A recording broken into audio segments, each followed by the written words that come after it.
Good morning, everyone. I'm Shashi Sharma back again with another story for you. And I will request you to please like, comment, and subscribe.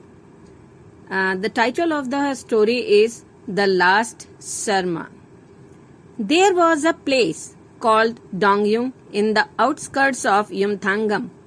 Its natural beauty was just unbelievable. It was a land of rugged mountains, deep valleys, dense forests, rivers, lakes, waterfalls, and pagoda-style houses. It was sheer magic. The village presented a picturesque and serene repose in the lap of nature. The snow-capped lake mesmerized everyone who visited that place. This was not a place that could be easily reached. It was a small village with 60 or 65 houses scattered over the valley.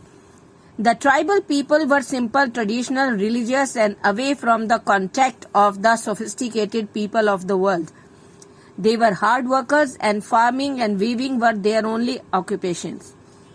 In that village, there was a small, old pagoda-style temple near the frozen lake. Only on festivities or marriages or on the birth of a baby, people used to come here to pay their tributes to the deity. It was an ancient temple and no one knew as to who had built it. The place was far off and one had to cross the dense forest full of tigers and wild bears to be able to reach the temple. It was only during the day that one could dare to go there. There lived a hermit at the temple who was around 70 years old. His wrinkled face was enough to prove his hard journey of meditation near the frozen lake with temperature of -8 degrees Celsius. He never wore any warm clothes and used to eat only once a day. All the time he was meditating with a rosary in his hand. People used to visit him once in a blue moon to take his blessings. But the tribals had blind faith in him. He had magical powers and was full of positive energy. He used his energy only to heal people without any expectations. He would have visions of the future that always came true. One day, while he was meditating, he got disturbed after a vision that he had. The man who used to serve him asked him the reason for his anxiety. The hermit did not tell him anything. Tears were rolling down his cheeks. The servant got puzzled, as it had never happened before. The hermit asked him to get ready to move towards the village. They crossed the dense forest without uttering a single word. On reaching the village, he stopped under a huge tree and sat there. He asked the man to collect alms from the villagers. He arranged his mat and started praying. After 2 hours, the servant came back with food and fruits. Both of them ate and slept. Around midnight, the hermit woke up for his prayers. He heard some whispers as if someone was giving him the clue of future happenings. This continued for the next 2 days. He became calmer and more peaceful. He looked more energetic than his age. The servant was watching all this from a distance and looked worried, as if something serious was going to happen. The second day, when the servant was about to go to the village for alms, the hermit called him. He told him about the vision that he had. He told him that in the village there was a beautiful, polite, and cheerful girl in her teens who was blind, and a boy of the same village fell in love with her. He proposed to the girl and assured her that he would be with her throughout his life, come what may. The girl replied that she would marry only after she gets her eyesight back. The boy requested her to give him some time for the same. In the meantime, both used to spend time together and made many promises to each other. One day, the boy came out of the village border and met the hermit. At that time, the servant had gone to collect alms. The hermit further told his servant that the boy came to him and asked for a remedy to his problem. The hermit told the boy that he had to sacrifice his own eyesight for this, but this deal would not be fruitful for him. The boy did not bother about this loss, as he loved her from the core of his heart and wanted her to see the world. Then the hermit chanted a few words while holding the boy's hand. The boy became blind, while on the other hand the girl got her vision. She was happy to see the world with her eyes and was eager to meet the boy who wanted to marry her. On seeing that he was blind, the girl immediately refused to marry him.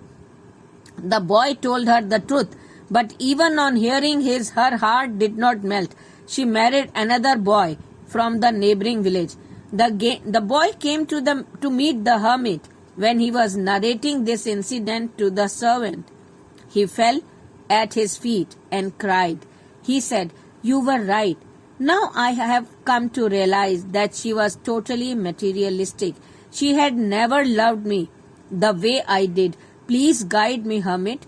The hermit told him that he had already seen his condition in his vision and that the boy's selfless love had made him cry during his prayers. He further told the boy that his birth was not running after the materialistic world but to serve humanity. He asked the boy to go along with them to their abode at the frozen lake as his works there was over. The boy got ready and the three of them left the village and started meditating at the temple.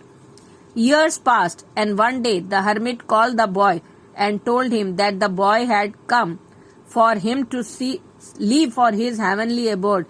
Hence, he wanted to pass on his positive energy to the boy in order to continue service to humanity. Next day, after taking a bath, the hermit held the boy's hand in his hand and asked him to close his eyes for 10 minutes. He started chanting while rubbing the palm of the boy's hand.